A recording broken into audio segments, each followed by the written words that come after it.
पधारते हैं, हम सभी उनका स्वागत करते हैं, वंदन करते हैं, अभिनंदन करते हैं।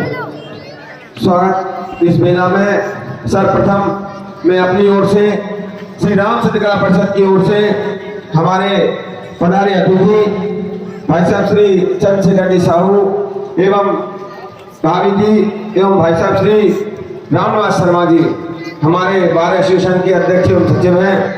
हमारे एक छोटे से आग्रह पर भाई साहब आज हमारे बीच आरती करने पधारे। मैं अपनी ओर से परिषद की ओर से उन्हें धन्यवाद देता हूँ, उनका स्वागत करता हूँ, वंदन करता हूँ, अभिनंदन करता हूँ। स्वागत की इस मेला में हमारे परिषद के अध्यक्ष भाई साहब श्री शीतल जी संधू से आग्रह है वे हमारे अतिथियों का माल्यार्पण कर स्वागत करें। भाई साहब श्री शीतल जी संधू, एक बार जोरदार तालियां बजाकर हमारे अतिथियों का स्वागत करें। हमारे लीला के निर्देशक भाई साहब श्री अनिल जी शर्मा,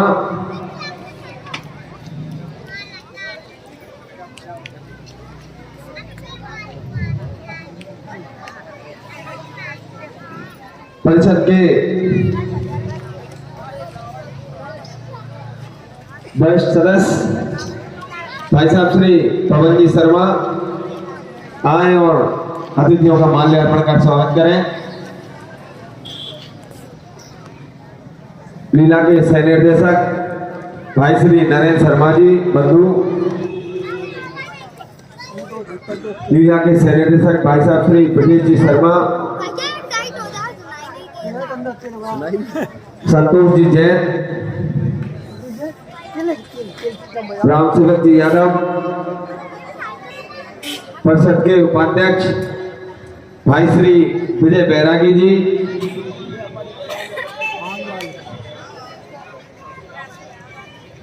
मोहन जी नामदेव विभाग अध्यक्ष राष्ट्रीय बजरंग दल,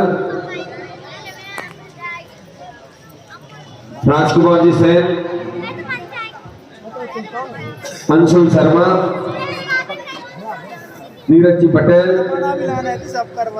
संतोष जी सेन, रोहित जी शर्मा, हमारे महिला कलाकारों में गुंजन शर्मा, पूनम रघुवंशी, दीक्षा रघुवंशी,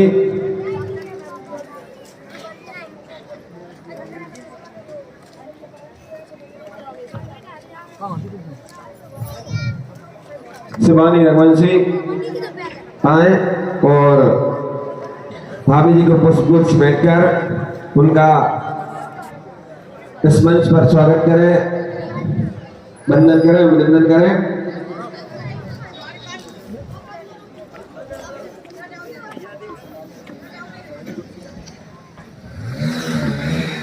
रामराजा कटारे, राम सेवक जी यादव,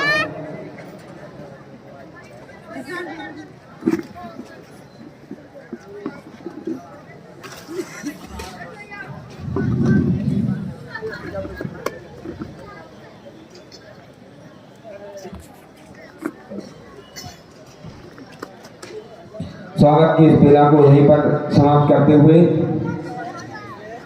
हमारे बार एसोसिएशन के अध्यक्ष जब से अध्यक्ष बने हैं, बार एसोसिएशन में एक नई ऊर्जा को प्रदान किया है।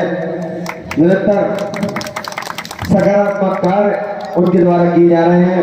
सामाजिक धार्मिक कार्यों में भाई साहब की बहुत ही ज्यादा रुचि है। हमारे एक छोटे से आग्रह पर बता मैं उनसे आग्रह करता हूँ वे आए और परिषद के विषय में अपने विचार रखें। श्री चंद्रशेखर जी साहू, अध्यक्ष साहब, बार एसोसिएशन अशोकनगर। धन्यवाद पीयूष पारा सर जी, आप मेरे अभिभाषक संघ के सह सचिव हैं और मेरे कंधे से कंधा मिलाकर काम कर रहे हैं। धन्यवाद है आपका। श्री राम सिद्धकला परिषद द्वारा ये सुंदर आयोजन काफ़ी समय से किया जा रहा है। अध्यक्ष श्री शीतल संधू जी जो मेरे भाई हैं, परिवार के सदस्य हैं और हम लगभग प्रतिदिन मिलते हैं। और सचिव पीयूष पारा सर जी जो हमारे वकील भी हैं और इतनी धार्मिक रुचि रखते हैं, मुझे शुरू से ही पता था, इन्होंने मुझसे कहा कि आरती करने आना है तो मैं ज़रूर आऊँगा, ऐसे अवसर को नहीं छोड़ूंगा। और यहाँ पर जो निर्देशक हैं अनिल शर्मा जी, इनको मैं काफ़ी लंबे समय से रामलीला में कार्य करते देख रहा हूँ, और ये निश्चित ही बिना भगवान की मर्जी और बिना भगवान की कृपा के भजन कीर्तन होता ही नहीं है। आप चाह कर भी नहीं कर सकते हो। तो ये सब इन पर भगवान राम की कृपा है।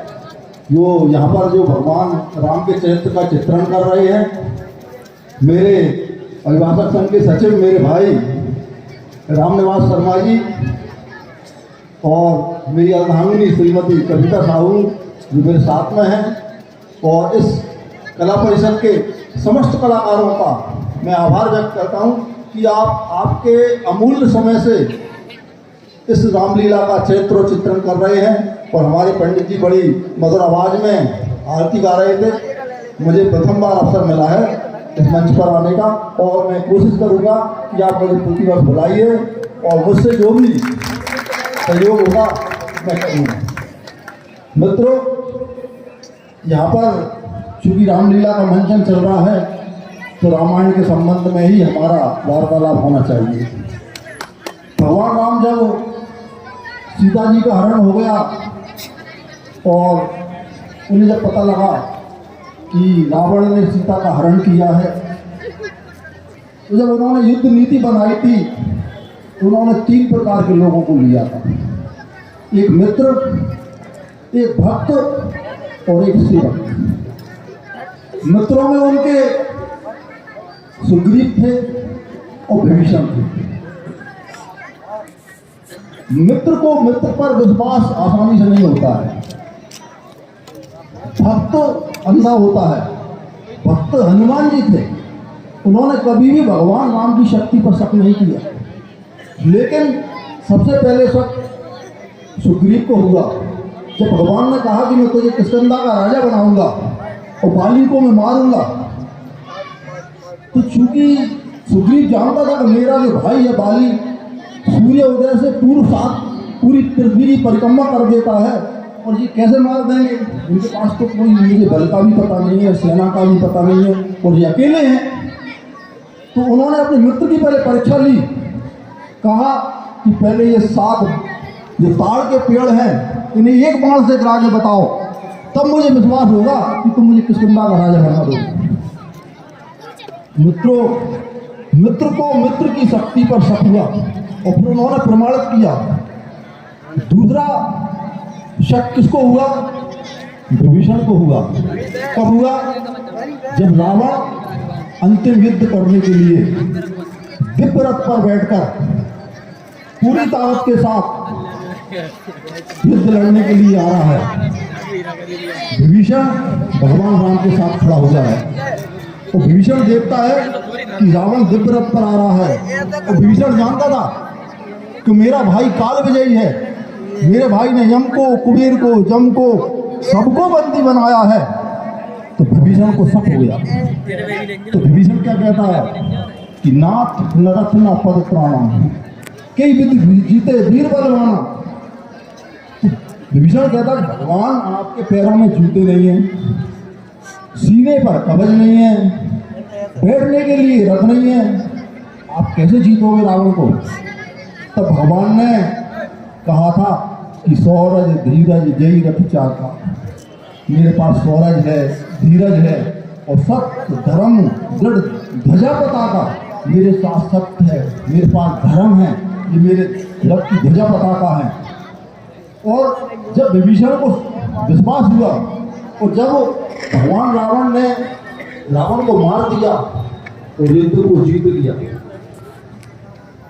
तो देवताओं में भी आपस में चर्चा चली कि रावण ने काल को जीता था, कुबेर को जीता था, इंद्र को जीता था, यम को जीता था, शनि को जीता था, वरुण को जीता था, कुबेर को जीता था। तो भगवान राम ने कोई को भी नहीं जीता, रावण को जीत लिया। तो जिज्ञासा बस उन्होंने जानने का प्रयास किया कि भगवान ने ऐसा क्या था कि उन्होंने इतने शक्तिशाली रावण को जीत लिया। तो मित्रों, जो उत्तर निकल कर आया वो बड़ा अद्भुत। रावण ने सबको जीता था, यम को, कुबेर को, सबको, लेकिन रावण ने काम को नहीं जीता। भगवान ने किसी को नहीं जीता, ना भाई यम से लड़े, ना शनि से लड़े, ना वरुण से लड़े, किसी से नहीं लड़े। उन्होंने केवल काम को जीता। जो राम विजयी होगा वही काम विजयी होगा। भगवान काम विजयी थे तो रावण विजयी हो गए। रावण ने सबको जीता था लेकिन काम को नहीं जीता। काम के वशीभूत होकर तो माता जानकी को ले आया था। तो एक कमजोरी व्यक्ति की हमें शिक्षा क्या देती है कि एक कमजोरी व्यक्ति उसकी मृत्यु का कारण बन सकती है।